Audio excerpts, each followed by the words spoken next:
Hey guys, Blackbird here, bringing you a super rough build guide just to kind of get this story out there and show you some fun so you can get building your own stuff.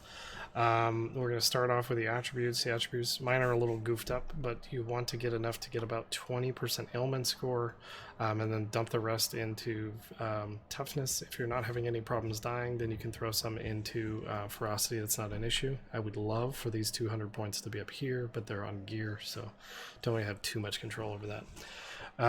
From there, we're going to move on to the skills. We're playing around with well, I'm playing around with a couple of these skills here between Bulwark of Dawn with area of effect deals damage, and Solar Fall.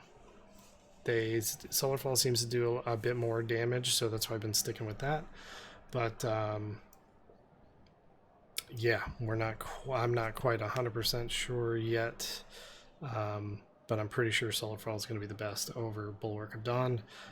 Your fifth slot, we're going to put in weakness, unless you get a trial, in which case you can take that off, and then you can have both Bulwark and Solar Fall. Solar Fall gets an opportunity.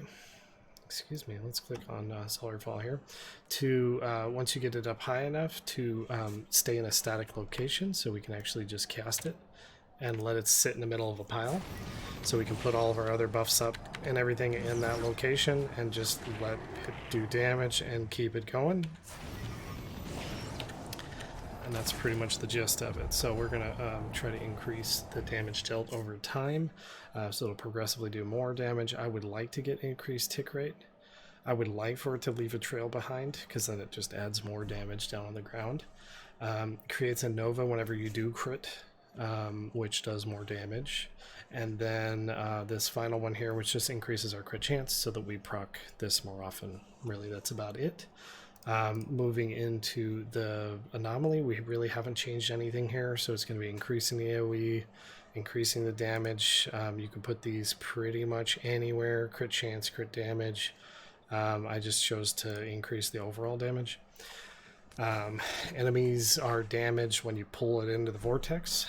The vortex duration, and then the fact that it pulls multiple times. And then we can cast 2 of these. So even when it's on cooldown, I can still cast a second one and regroup another group there, or tag 2 on the same target and double stack to get more damage and more ailments. Ailments will be up like instantly, so that's not an issue. We're going to use Plague Burst on here. Explosions caused by the monsters and how many ailments they have on them. This is extremely powerful. Leaves a poisonous gas cloud, again, extremely powerful. Increased damage, again, you can kind of put any one of these on for this location. So crit damage doesn't really matter. You're not going to have too much crit, so crit damage might not be as helpful, but crit or overall damage or ailment damage, I would stick away from ailment damage. Maybe ailment damage score. Converting to fire, because we have toxic elsewhere. Allows it to cast on your cursor, and then increase area of effect. Those are all good. We're going to go with Death Gazer here. I guess I don't have everything checked. The damage on this doesn't really matter, so none of these really matter. Ailment chance is fine, but I believe we have a 100% chance to put on stasis. Oh, 74% chance to put on stasis, so it's extremely high anyway.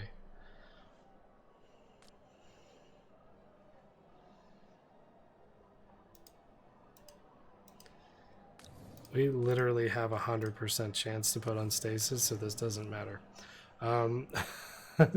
So you can increase, it just doesn't, we're not using this for damage, so it doesn't really matter where you put this point. We can just stick it anywhere, just don't put it in rage reduction, because we use it to blow out our rage. Lastly is going to be Aether Jump. We want willpower cost reduction. We want to put multiple types of stacks of stuff on it whenever you teleport to things. Stasis, so you can actually put on 3 elements at once. Reduces the cooldown and makes it so you can cast this multiple times. Casting this skill removes crowd control effects. You can put pretty much anything in here. Teleport range is okay, but this is really nice. And then movement speed's nice. This is just a mobility skill, get you moving, get you out of places, and get you onto the next target. So these are all pretty much just set up for that. When you do get a chance to put Mark of Impurity in, really just you need all damage. So you're only going to be putting this on bosses anyway. So longer duration, vulnerable to damage, inflicts curse, vulnerable to damage, duration, vulnerable to damage. You can probably put marked enemies health die instantly when hit, but we already have a call, so that's not an issue. This actually will not stack with that, so increased crit damage, maybe. Yeah, no, that's increased duration is probably just the easiest. Thank you for the host. That's all the skills there. Getting into the gear, there's nothing super special in here. I just picked this up. It's pretty nice. This is what I had before. Just a lot of spell damage flat, and then a lot of spell damage percent. This one actually works out to be more DPS than this one. The gems I have in here are the red ones, these rubies and or sapphires for dodge chance in every one of our spots that can have defense 3s. So we can stack as much dodge chance as we can to stay alive. And then on all of our gear, the main stat you're going to be looking for is flat dodge chance score. Flat dodge chance, I don't have it here. You also want cooldown reduction, and cooldown reduction on all 3 of these slots because it's the only place they can roll. Occult damage, flat stat, preferably toughness or ferocity. And then that's pretty much it. Anything else, damage, crit, all those work. Rage and willpower cost reduction, these are good as well. And then just stats out the wazoo. Resource generation doesn't really work right now, so just kind of playing around with that. Crit chance is always good.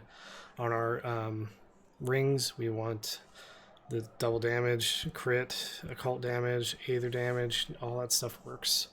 Aether damage is probably not the best thing to put in there. I have transfer time as well. Willpower generation is good. Really anything that you're missing just kind of fit in here, but you want the majority of your flat damage to spells to go in these slots here. If you need a specific type of ailment to go on this, then you want to put on attacks. Ailment stacks you can see here is pretty effective as well, although it's just giving us additional damage. We're not getting anything like Bleeding Edge where you're doing massive amounts more damage with ailments, so this is not a huge concern on here. I would rather just have huge flat damage and huge percent damage or percent crit, that kind of stuff. So that is the gear. Nothing else special there that I can think of. Our build here, it looks very similar to a lot of things because we kind of use the same archetype for most of our stuff. We're going to scoot through here for spell damage up to this node, getting these 3 obviously. More max willpower and rage is always good. Percent range, and then force shield recharge with health globes. This just helps keep us alive. This scoots over here. We're pretty much going to get this on every build ever, especially if you're grouping up with people. Killing an enemy grants 5% damage for each ailment stack. Up to 5 per type of ailment. So if you have a group, you want to make sure that you have all the ailments out, so you're increasing the damage the most. From there as well, you want to make sure you're grabbing max stacks. Just increases the amount of damage and all of the things that those do. So like curse will reduce, will increase as much damage as possible on the target. Weakness will make sure they don't hit you very hard, and the more you can stack that, the better. Stasis will slow them down to like crawling speed, and then the other ones will just do damage. You always want to go for this one here, so you can apply 2 different ailments with each skill. This right here will just double, these 3 points will double how many ailment stacks you put on at a time. Not 100% necessary, but again, this is kind of a fold over from a different build. This build here, we are going to go over for Culling Strike, which is basically what this is called in every other game. Dawn's Pious Striker, and its accompanying node, Sudden Death. Anything that gets down to 10% health dies instantly with a nice little lightning bolt that'll come out of the sky and destroy it. It's fucking awesome. Over here, we're just going to get buffs for all the ailments that we put up, and we are putting up so many, you'll actually just watch the ticker on the side just go tick, tick, tick, tick, tick, tick, tick, tick, tick, and you'll just crank out these buffs. So you'll get damage, you'll get movement speed, you'll have these pretty much permanently, especially if you're in a group. Yeah, and you'll be getting tons of heals from it as well. Coming over here, keep in mind we did not go through the middle here because of the health regeneration debuffs, so that's why we went around the outside. Occult damage increase is just damage increase. Scooting over here, this node is actually a lot more powerful than people give it credit. You only take 40% of the damage up front, and then you take 60% of the damage later on while it lowers your health. The health reduction is only 10%, but that damage being staggered like that means you don't get bursted in one shot. So this is really helpful, especially when you're doing a ton of healing, because you're going to get hit initially for 40%, and then you're going to heal all the way back up, and then you're going to hit for 60%, you're going to heal all the way back up. So prevents you from getting one shot quite a lot. More max stacks, more damage. You always want stasis on your targets, which is why we have Death Gazer, is just put stasis on everything in front of you, and boom, you do double damage. More than double damage, actually.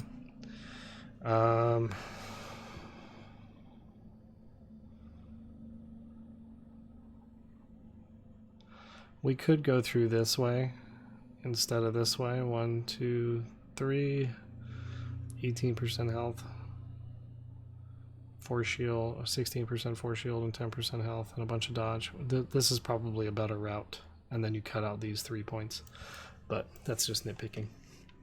You want to pick up a little extra block, again, just survivability. Cut through over to Tenet, more survivability. Cutting through over here, this node was just 16%, which is why I went there instead of cutting through these 2 10s. More increased maxed willpower and rage, and then I haven't really noticed this one working, but who knows, I put it in there anyway. And then these accords, these are always up, so maybe these 4 points here could go elsewhere, but I haven't really found a better spot right now. Maybe just survivability, dodge, that kind of stuff, stacking these points here, because right now we are at 76% dodge, which is pretty good, so we don't get hit too terribly often. Other than that, that's about all you need to know about the build. We're just gonna go here for like, we're doing 142s pretty easily, and you can just roll in here.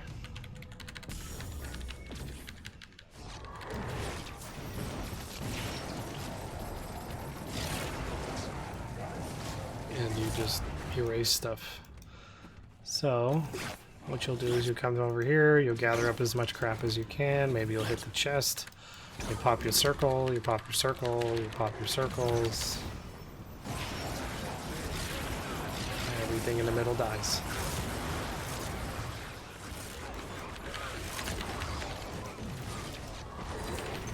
Another way to increase your damage, you can see I'm doing this. Shoot my Death Gazer. If you're constantly moving, I'm in a group right now. These guys have 40 million HP.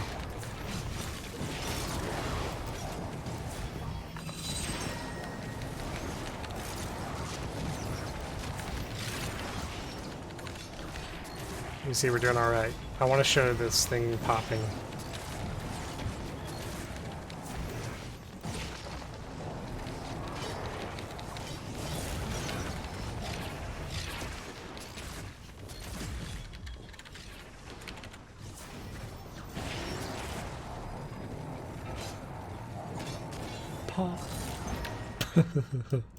And that was 40 million damage with a completely legitimate, no fucking bleeding edge build, no problem.